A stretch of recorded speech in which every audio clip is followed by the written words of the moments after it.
qu'au Québec, étant donné qu'il y a une saison hivernale où est-ce que la nourriture est moins abondante, puis où est-ce qu'il va être contraint dans sa capacité à s'alimenter, il y a des périodes bien définies pour le rut, puis pour la mise bas, parce que la gestation d'un cerf, ça dure 200 jours, puis ça, il ne peut pas le changer, c'est 200 jours, qu'il soit en Floride ou ici, c'est à peu près 200 jours.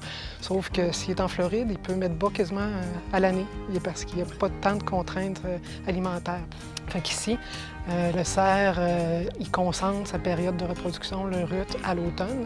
C'est surtout, ça commence peut-être fin octobre, ça dépend un petit peu où est-ce qu'on est au Québec, mais ça peut partir d'octobre jusqu'à début décembre. Puis la mise bas comme ça, elle tombe à un moment qui est vraiment propice quand l'hiver est terminé, puis quand la végétation commence à pousser, parce que là, la femelle a vraiment besoin de s'alimenter pour être capable d'allaiter. Mais le cerf, il est non seulement très opportuniste, très adaptable, mais très prolifique aussi. À partir, dans le sud, ils sont capables de se reproduire à partir d'un faon qui est né dans l'été et capable de se reproduire à l'automne.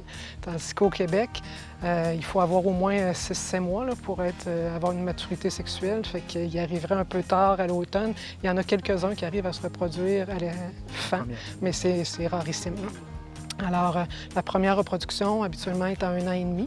Puis là, les jeunes femelles, en moyenne, c'est plus un faon que 2 qui ont.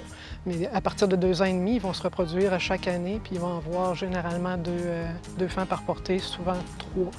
Puis on a vu, cette année, on a prouvé qu'il pouvait même y en avoir 4 là, avec des données qu'on a accumulées. Mais c'est un fait très rare, là, mais qu'on ne savait pas qu'il se produisait au Québec.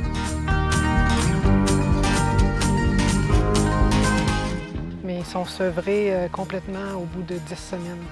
Alors, les premières semaines, c'est exclusivement de l'allaitement, mais ensuite, ils commencent à s'allaiter et à manger aussi de la nourriture feuillue, là, comme leur mère.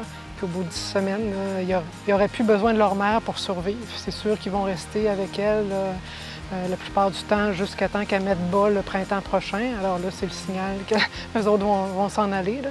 Mais sinon, ils n'ont pas besoin de la mère pour survivre. Donc, un chasseur qui abat une femelle à l'automne, les chances de survie de son faon, là, qui est sevré, là, rendu au mois de septembre, généralement, là, ils sont très bonnes malgré tout.